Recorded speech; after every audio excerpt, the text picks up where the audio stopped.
Some motorcycles look perfect when you buy them, but after 1 year, owners wish they never did. And number 3, it's one of the most regretted bikes right now.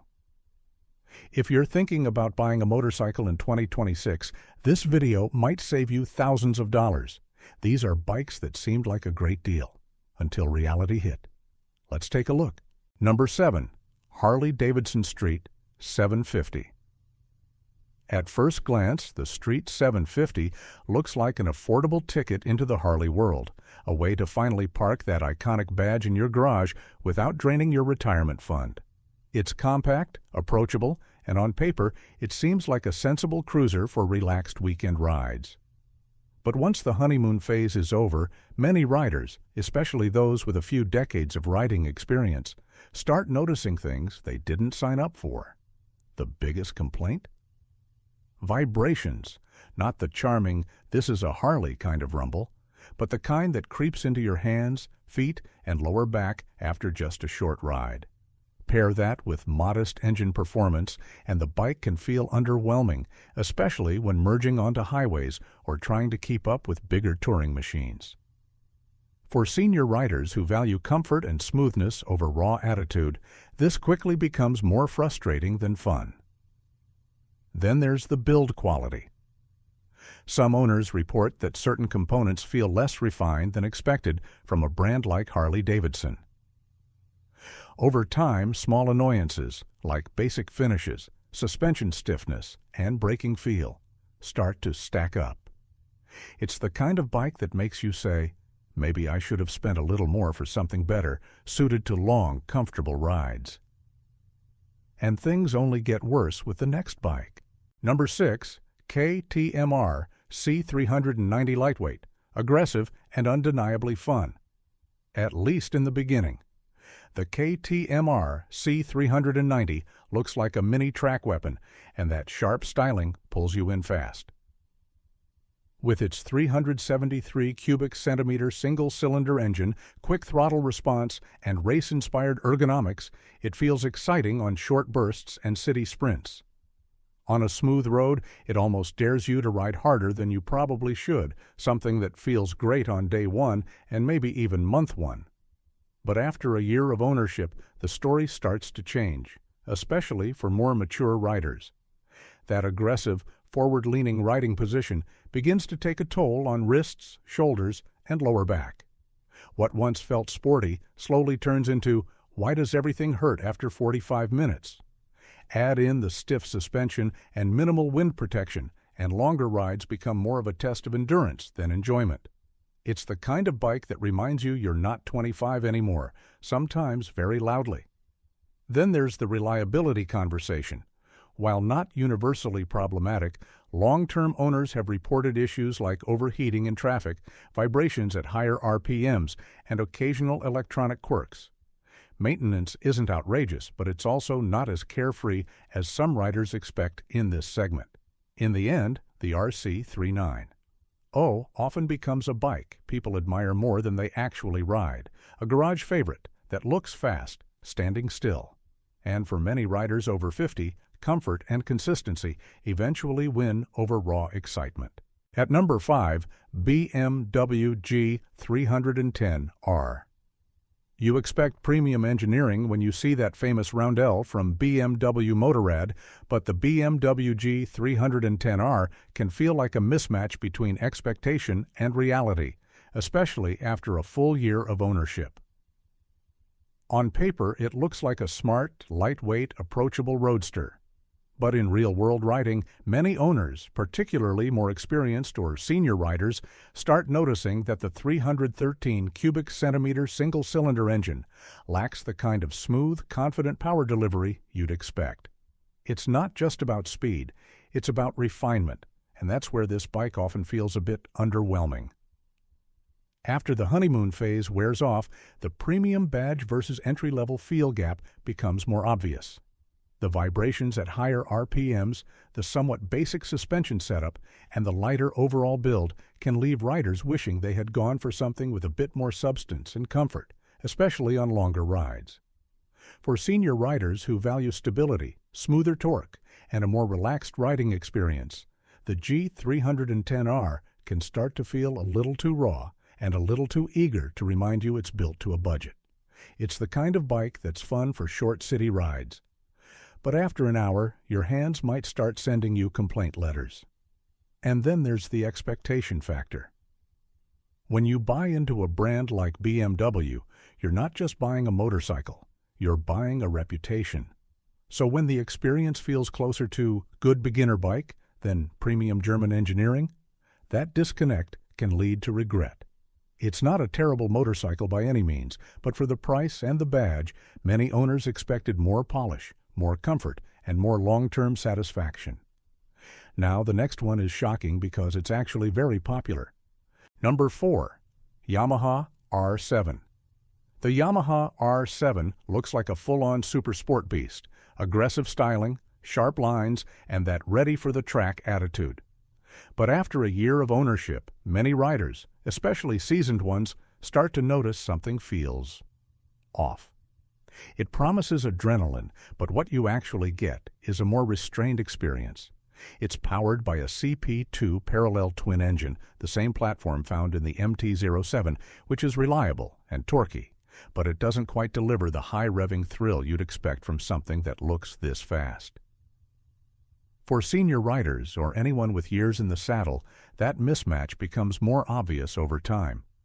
The riding position leans heavily into the aggressive side, clip-ons, committed posture, and after an hour or two, your wrists and lower back might start filing complaints. Now, combine that with an engine that doesn't fully reward that sporty discomfort, and you start asking yourself, why am I working this hard for this level of excitement? It's like dressing up for a black tie event and finding out it's just a casual dinner at home. To be fair, the R7 isn't a bad motorcycle. It handles well, it's predictable, and it's great for controlled riding environments like twisty back roads or even beginner track days.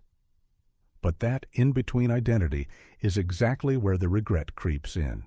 It's not quite a comfortable daily cruiser, and it's not quite the high-performance supersport many expected. After a year, a lot of owners realize they might have been better off going either more relaxed or going all in on performance.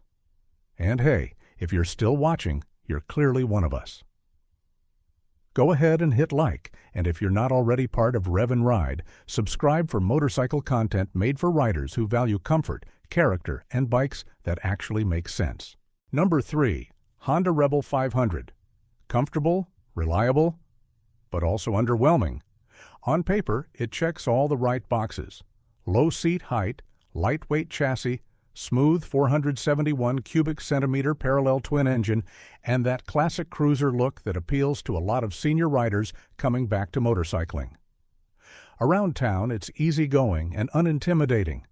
But once the honeymoon phase wears off, many owners start noticing that it lacks the kind of torque and highway presence you might expect from a cruiser. After a few longer rides, especially on open roads, it can feel like the bike is working harder than you are. And that's not the kind of partnership most riders want. Many owners say they outgrow this bike in less than a year, forcing them to upgrade sooner than expected.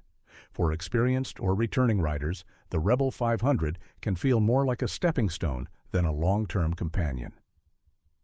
At highway speeds, vibrations creep in, and overtaking requires more planning than confidence. And let's be honest, when a semi-truck passes you and you instinctively roll the throttle, hoping for a strong pull. The Rebel politely responds with, "Let's take this one step at a time." That's fine for beginners, but for seasoned riders, it can quickly become frustrating. But the biggest regret isn't about power. It's about cost. By the time you add accessories, windscreen, better seat, saddlebags to make it touring capable, you've invested a decent amount into a bike you may replace within a year. Many riders look back and realize they could have started with something slightly more powerful and saved money in the long run.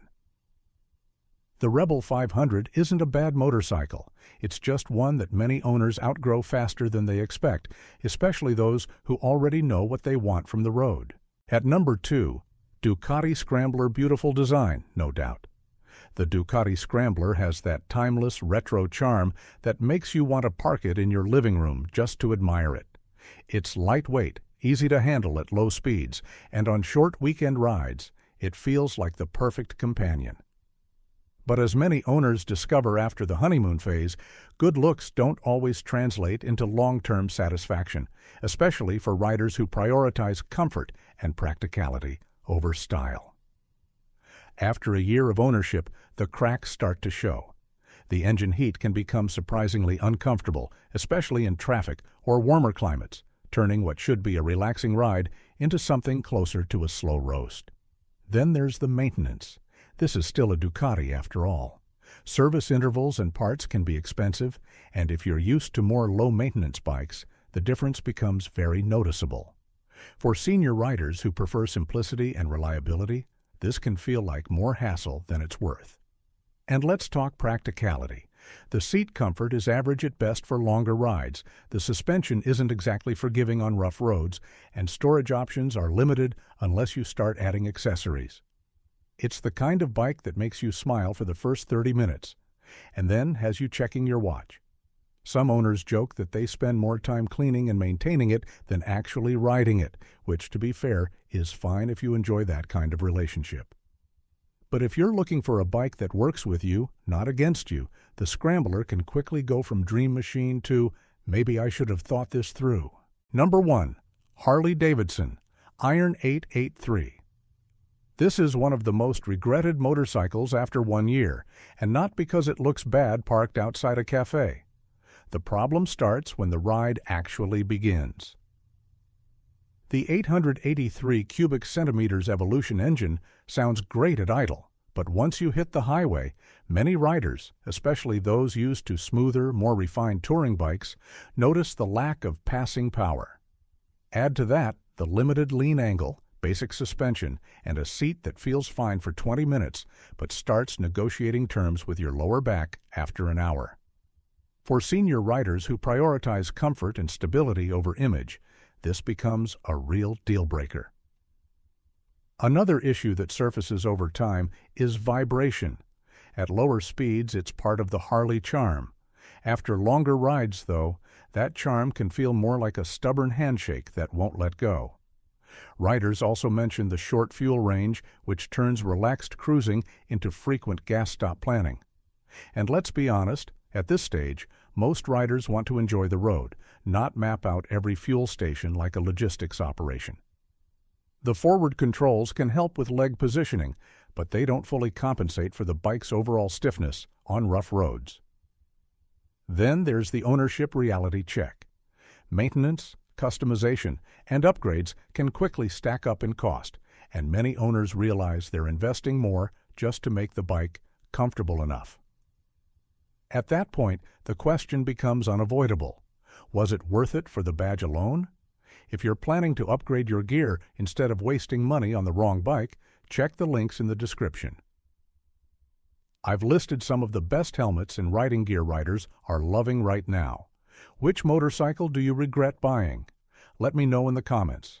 And if you want to avoid costly mistakes, subscribe for more honest motorcycle content.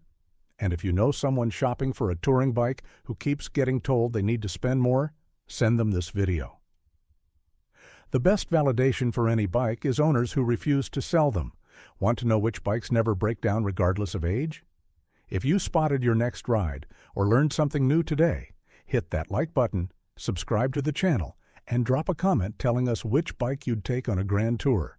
Ride safe, ride smart, and we'll see you in the next one.